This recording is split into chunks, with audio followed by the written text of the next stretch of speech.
Hey everyone, I'm Josh Olson. This is my YouTube channel, A Conversation With.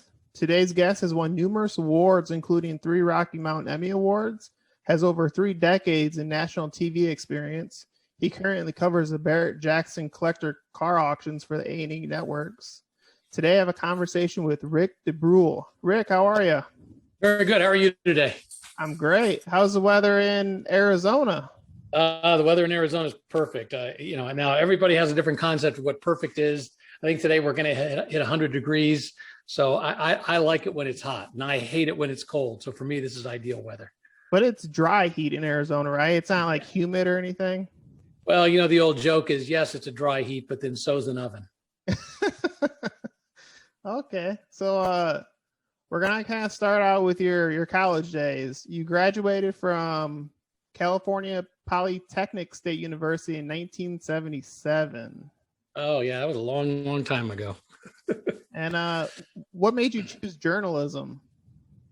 So I actually chose journalism accidentally. By the way, that we refer to the school as Cal Poly. So California Polytechnic, too many syllables, too many letters.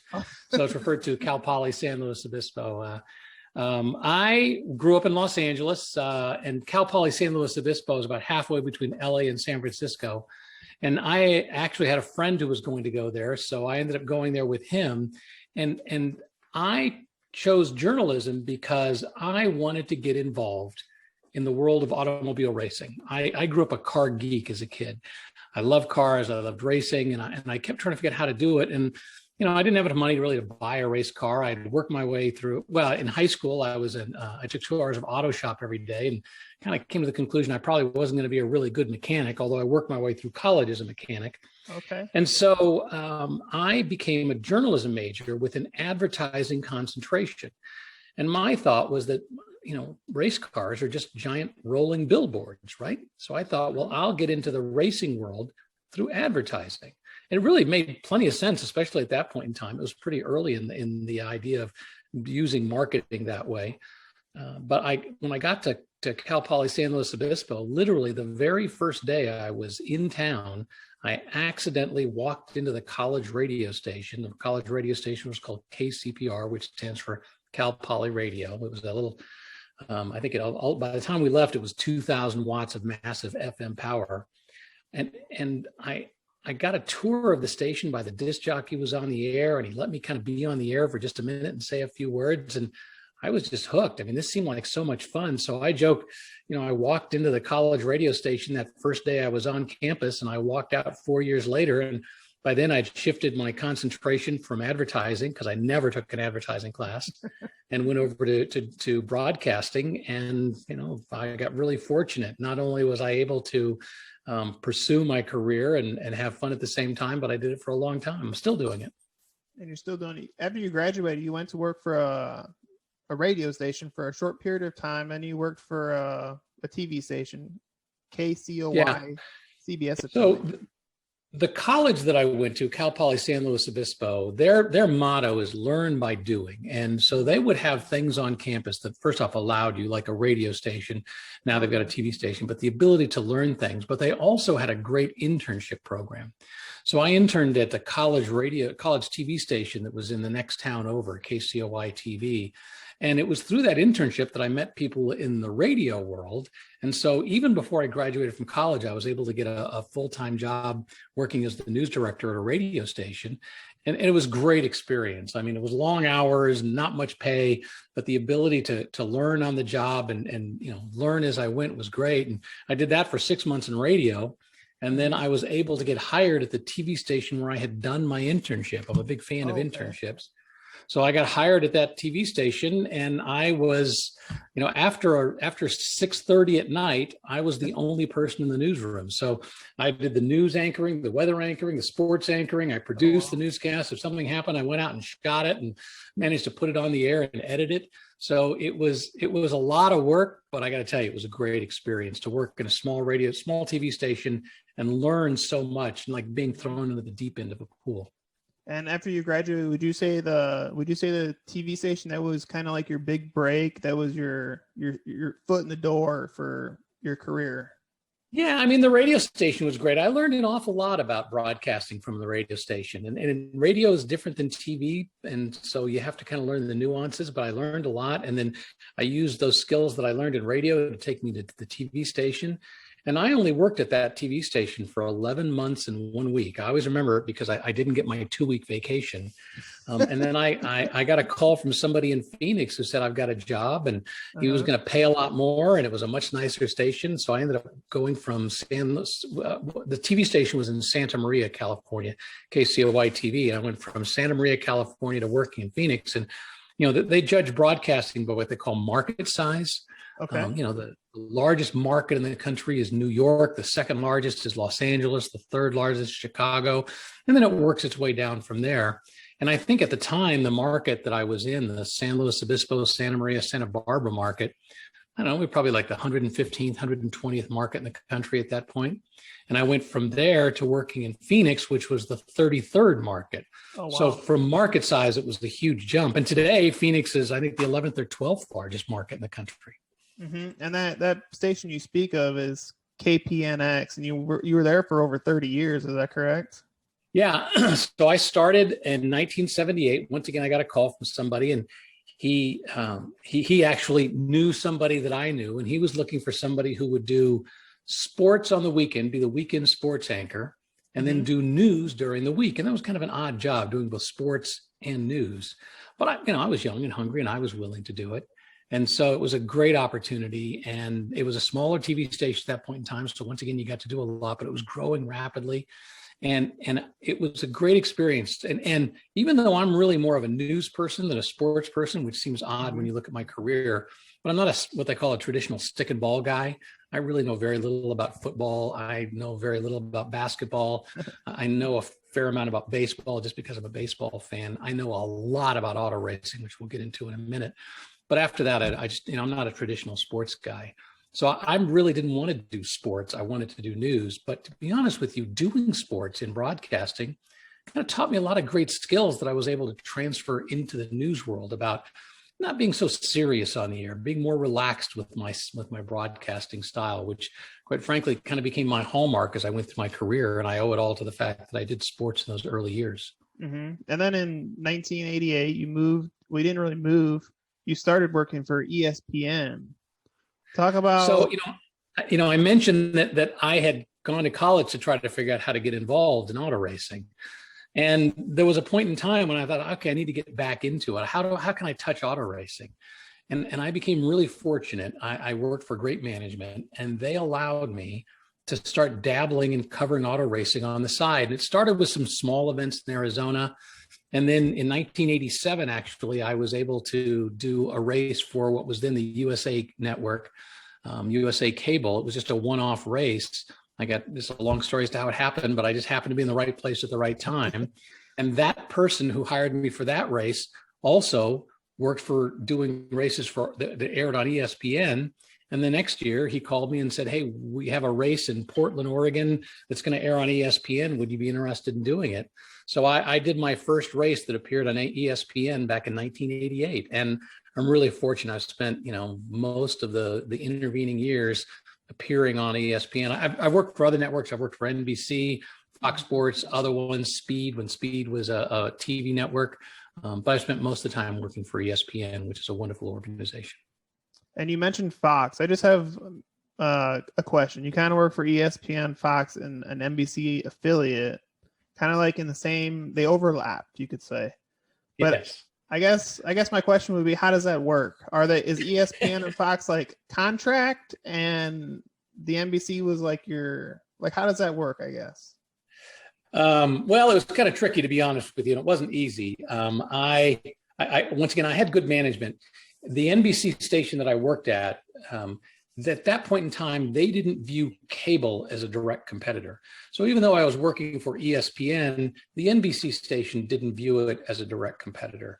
And when I worked for Speed, for example, which was another TV network I worked for, a cable network, they didn't view it as a direct competitor. As time went along, that got a little more difficult to kind of navigate. And in fact, one of the reasons that I left the local TV station, KPNX, as much as I loved it, it was a great TV station, I wanted to cover the Indy 500. And that appeared, that race aired on ABC. And so it wasn't just ESPN, it was ABC. And so to do that, I could no longer work for the NBC affiliate. And I'm really fortunate. I left the NBC affiliate and immediately went to work back at ESPN, appearing on ABC as part of the IndyCar broadcast team. Wow, that's awesome. That's great. That Yeah, just, I mean, to be honest with you, I've really been lucky my entire career. I would kind of put my hand up and say, "Hey, I could do that," and somebody would say, "Okay, come on over and do it." And because I'm a fanatic about cars and racing, I've been really fortunate to get to do that, and I think people appreciated the enthusiasm that I brought to it. Mm-hmm. And while you're at Fox, you cover the Barrett-Jackson Collector Car Show, correct? Yeah. So that's one of my current jobs is I'm the voice of the Barrett-Jackson auctions now it's on the A&E network. So initially I began covering Barrett-Jackson for a TV network called Speed. Speed then kind of morphed into Fox Sports 1 because they were both owned by Fox. So Speed went away and that became the foundation for Fox Sports 1. And then we left Fox Sports 1 and we went to a TV network called Velocity, which then morphed into Motor Trend. And last year we moved over to the A&E network. So the auctions now appear on the History Channel and another network called FYI. Mm-hmm. And once again, going back to, I'm a car geek. You know, the fact that somebody pays me to stand around and talk about cars is pretty much the biggest scam on the planet. So I did a little research. And what's the time frame from when you first attended the collector car auction to when you started working? I think it was 30 years. Yeah, well, let me think. So once again, I moved to Phoenix in 1978, and I probably attended my first Barrett-Jackson auction in maybe 1980. I know I have a ticket from 1985 that I saved, but I'm going to guess in 80, 81. I had another friend that was a big car guy, and so he and I used to go out there on a regular basis. That was back when it was held at the Phoenix Municipal Baseball Stadium, where the minor league baseball team used to play, and there was a swap meet in the parking lot, so it was a much smaller affair. And then I actually joined the broadcast team in 2003. Mm-hmm. So what's that, 23 years later? Yeah. So I was doing a lot of research in between. What would you say the biggest difference is from when you first attended it until you started actually working there? Really the types of cars. When I first started attending the Barrett-Jackson auctions, the cars, first off, it was a lot of pre-war cars from the 1930s, 1940s, 1920s. And it was a lot of the big European exotic stuff that was there, Bugattis or Hispano Suezes, those kind of cars. Over time, Rolls Royces, and I think Craig Jackson, who is the president and CEO of the company, did a masterful job of looking at where the market was going and figuring out that the market was probably going to leave those pre-war cars behind and the big, beautiful European classic machinery and go into the muscle car world. And he was the one who said, let's start really playing big in the world of muscle cars, the late 60s, early 70s stuff, the 50s, the stuff that really there was a new generation at that point coming along, and that's what they wanted to buy and own. And I give him credit again. He's doubling down in the resto mod market, which is where things are going. So, whereas it used to be the pre-war classics, Model A's, Model T's, those kinds of cars, Pierce Arrows, then it moved into the 50s and 60s, the Thunderbirds and the kind of those classic big fin 1959 Cadillac kind of stuff. And then it was the muscle cars of the 60s. And now we're seeing everything from, the BMWs of the 80s and 90s, the M series, Toyota Supras, kind of some of the Japanese cars of the late 1990s that are now coming on in terms of value. And plus, you'll see some exotic stuff. You'll see McLarens or Porsche 918s roll across the auction block. So, the cars themselves have gone forward in leaps and bounds, and the auction has stayed with that as time's gone along. Mm-hmm. And do you have a favorite? I know you're a car geek, but do you have a favorite? Do you have people ask me that all the time, and my favorite is the one that's in front of me. I can name just about every car that crosses, and I'm like, I love that one. Mercedes 300 SL 1955, I love that. Mustang 1968 Shelby GT, I love that car. 1993 Mazda RX-7 twin turbo. I love that car. You know, a modern Mustang, you know, GT350 Shelby. I love that car. You know, honestly, a Challenger Demon. It rolls in front of me with that big 700 horsepower motor, and suddenly I'm in love again. You know, it just, I wish I could tell you there was one car that I love more than another, but unfortunately, if it's got four wheels and a steering wheel and a motor, I like it. That's awesome. That's great. So kind of getting back to television, you work for a number different networks, NBC, CBS, ABC, or ESPN. Kind of talk about the difference when you going from one network. What's the biggest difference you see or you kind of feel? You know, it's kind of hard to say. I mean, each network definitely does have its kind of style. You know, I spent the bulk of my career with ESPN, especially the last, you know, I was part of the IndyCar broadcast crew for the Indy 500 from 2010 to 2018.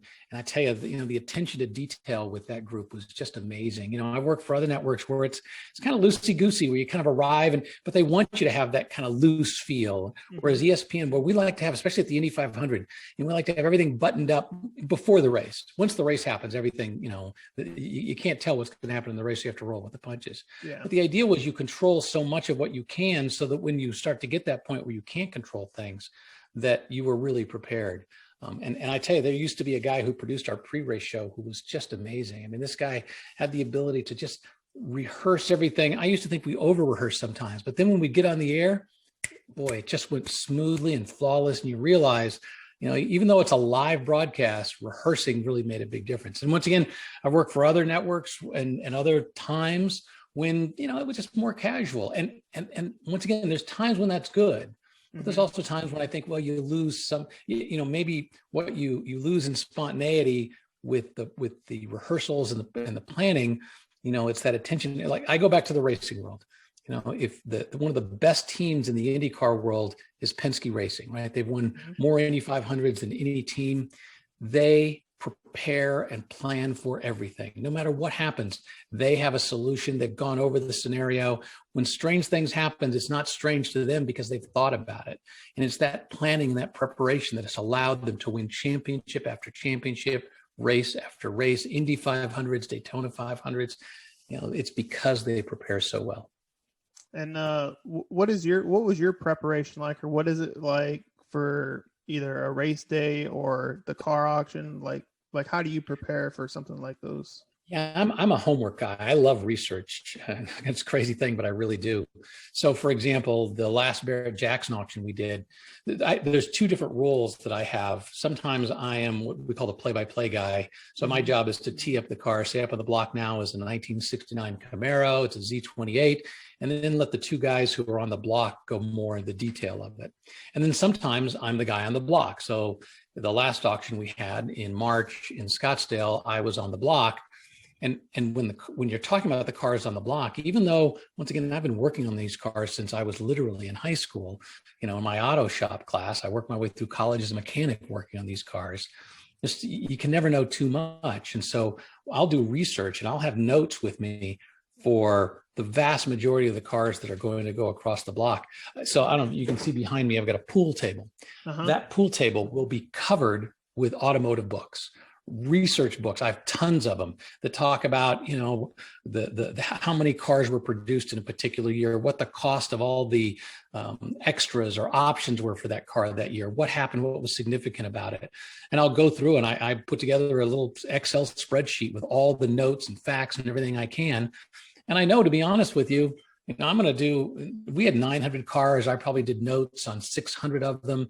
And of those, I read the notes of maybe 300 of them. So, I mean, that's a lot of work that goes down the drain. But once again, I put them into a computer spreadsheet so I can save them for another day. But that's a lot of work that has to go into that. Now, in the IndyCar world, you know, it's much more event driven. You know, I would show up for the Indy 500 and we would be there for qualifying weekend, and you start gathering your notes during qualifying weekend. And, you know, I'd fill up a notebook with all these people, because, you know, we would talk to various race car drivers, we talk to the teams. And then when the race weekend hits, we'd have media day. We'd spend time talking to people. We would go through and I would get all these notes together, and once again, fill up a notebook. And then the night before the race, I would sit down with my laptop and I would condense everything down onto 2 pieces of paper, 1 piece of paper front and back. And it would have basically a thin line for each driver. So if I had maybe 11 drivers I was responsible for, a paragraph of solid information, how old he was, how many years he'd been driving, how many races he'd won, how many pole positions he'd won. And then the interesting facts that I had gathered over the course of the last week. And maybe there was a good story that I wanted to tell about how he, how long it had taken to get to the Indy 500, or maybe that he'd watched it as a kid from the outside or watched it on television. And I put just enough in those notes, not to tell the whole story, but to remind me. And then I would carry a small binder with me up and down pit lane, and I would have those notes tucked in the front and the back so I could flip the book over, so I could quickly look at the notes. And then inside the binder, I had more detail about various things, stats for the various races for that year, for the Indy 500s over time. And then in addition to that, I clipped to it, I would have a radio, I would have a headset on, and so I would have a scanner. So let's say I had 11 drivers I was responsible for paying attention to with the Indy 500. I would scan all 11 of those drivers' frequencies and pay attention to what they were saying between their team and the drivers, so I knew what their strategy was at any moment in time. Then I had to listen with another radio to the broadcast. Then in another ear, I had the producer and the director and a pit producer talking to me. So I used to joke, I hear voices, but it's okay. So how do you keep track of all that when all these people are talking to you? Do you ever get confused on like who's talking? Or fortunately, you get used to people's voices. Okay. So on the broadcast crew, I know the producer's voice was different than the director's voice, which was different than the pit producer's voice. Fortunately, most of the time I was doing it, there was a female pit producer, so her voice was different, so I could tell that one. And then even with the drivers, some of the drivers oftentimes have distinctive voices the more you listen to them. There was one crew chief in particular who had a very distinctive voice. And the moment I heard his voice, I'm like, okay, I know that's Kyle Moyer. I know exactly who he's talking to. And I could look down at my radio and see which scanner frequency was popping up. And then as the race went along, some, like of those 11 drivers, some of them would begin to fade. And so on my scanner, I could lock them out and say, okay, I'm not going to listen to those 3 drivers anymore. Now I'm down to just 8 drivers. Now I'm down to 5 drivers. In the last 20 laps of the race, I might only be listening to 1 or 2 drivers because the rest of them weren't a factor for me. And then I also had someone who worked with me who we called a pit spotter. And their job was to stay with me all up and down pit lane. And when I couldn't be listening to a team, she would be listening to a team. When I couldn't be in a particular pit gathering notes, she would run down to a different pit and gather the notes for me, and then she'd bring those notes back. It's a pretty complex system behind the scenes. And once again, it's all happening. The race is going on at 225 miles an hour, and facts change so quick. And what happened 3 minutes ago may alter and quickly change. And you've got to be on top of it by listening to the scanners and listening. And sometimes with the play-by-play guy or maybe the color commentator would say, oh, it looks like that guy's got a little smoke coming out of the back of the car. I'm sitting in one pit, and now I've got to run 10 pits down and find out why there's something wrong with that car. And I got in plenty of exercise laps. I can tell you, I have good tennis shoes on when I would cover those races. So I know I talked to a pit reporter for ESPN a while back, but is it all done the same? Because I know you work for Indy and then you work for Formula One. You're all assigned your drivers or your pit boxes after qualifying? It depends. Sometimes going into the race weekend, so if it was a smaller race, let's say it was the St. Petersburg Grand Prix, which was an IndyCar race, we would know going into the race what the lineup was going to be of the cars. And so we knew, I'll take this, you take this, and maybe there were 2 or 3 of us, however many. Whereas at the Indy 500, we didn't know until after qualifying what the pit layout was going to be. So it kind of changed for the Indy 500 was a little bit different. But other races, we knew going in the door that even before I got there that weekend, I knew who my drivers were going to be, whether it was 8 or 10 or 12, how many I was going to be covering. And so I could start working on my notes and some backgrounds on them beforehand. But they're not grouped together. So that's why you said you were running up and down pit road?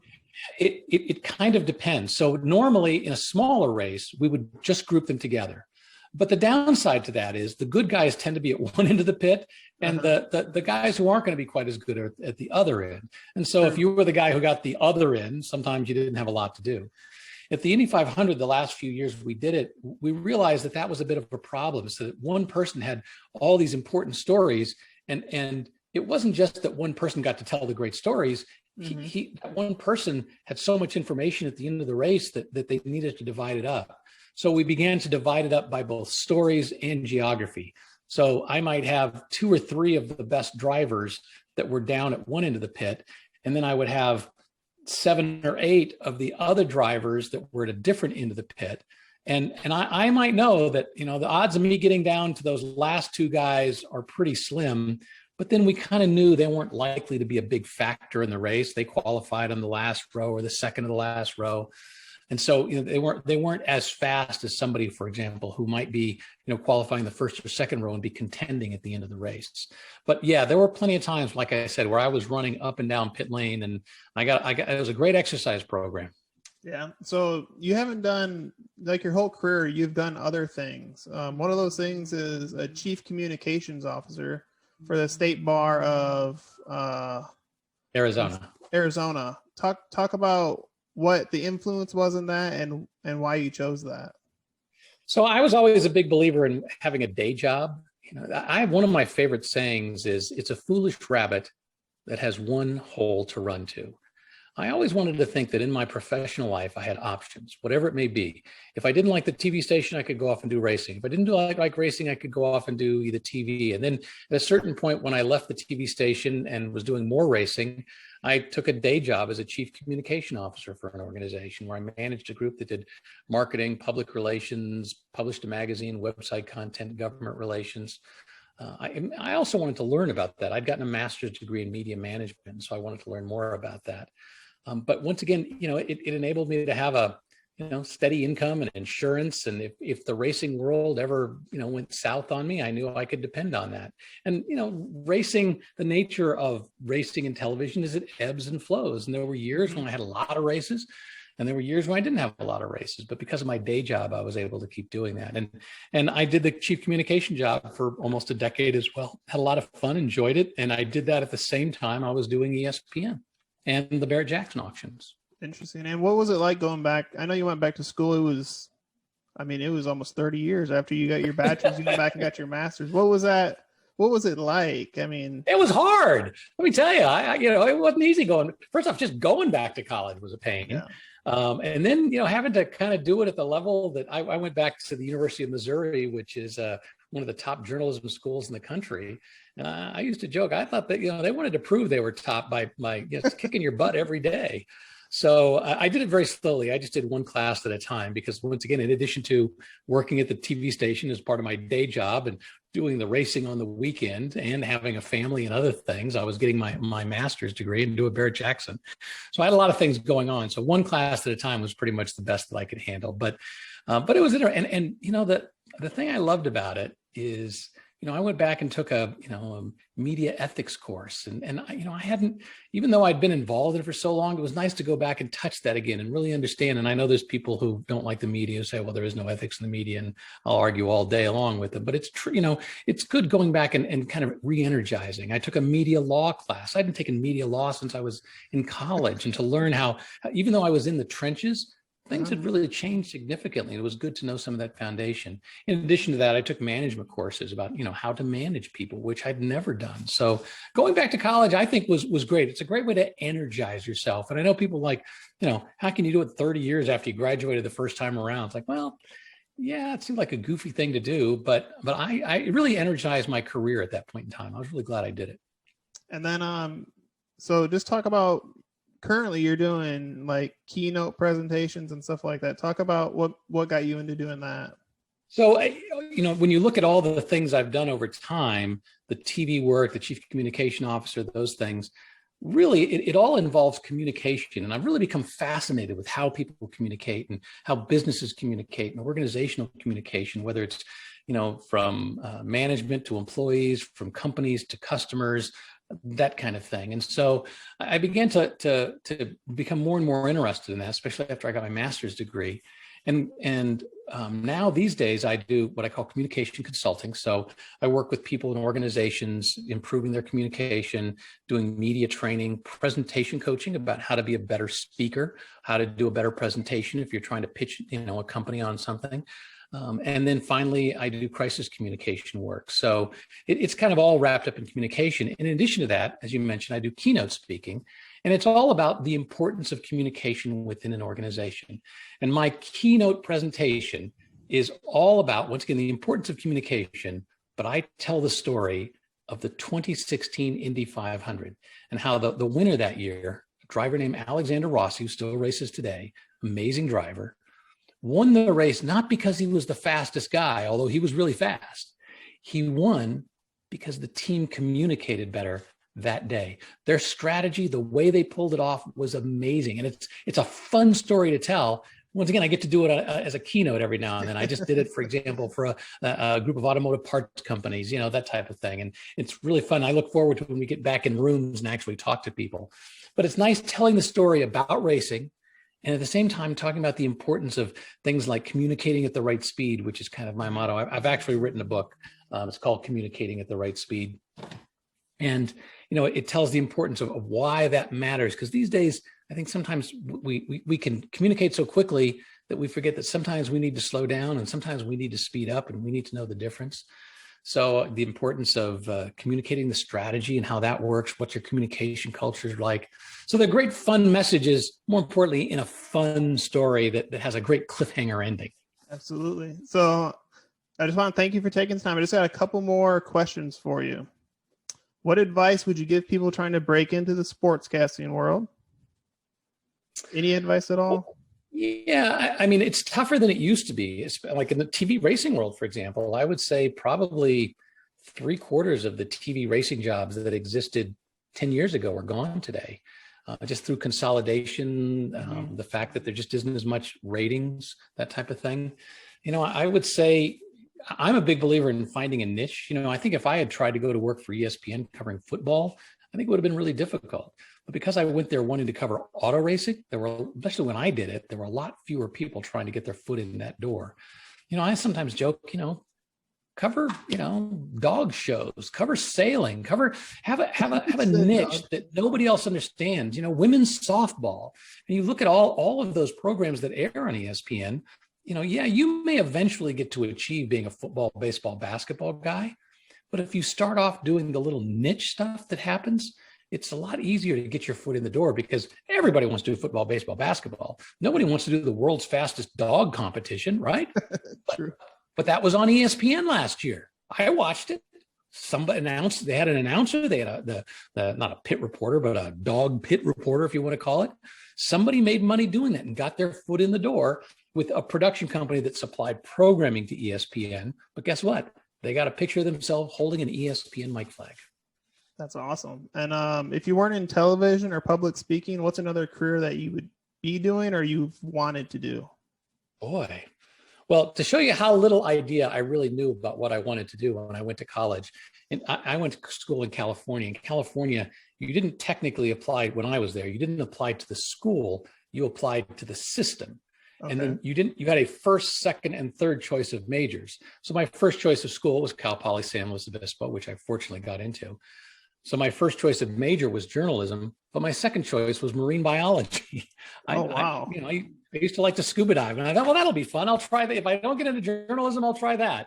So who knows? Maybe if my life had gone a slightly different way, if there hadn't been an opening in the journalism department that year, I'd be working at SeaWorld today. Okay. All right. Thank you so much for the time, Rick. I really appreciate your time, and you have a very interesting career. I've been really fortunate. It's worked out all along the way. I've had a very supportive wife who let me run off and work all those weekends, supportive family, and supportive management all that time. And, I'm a big believer that it's important to be a nice guy in this world. And I think sometimes the good fortune that I've had in my career has come just because I'm a nice guy. And I think people like to work with me as a result. That's awesome. That's great. I think I'm a nice guy. You're a great guy. Thank you so much for taking the time. Thanks for listening to A Conversation With, hosted by Josh Olson. We hope you enjoyed the show. Don't forget to hit that subscribe button to get notified of all our latest conversations.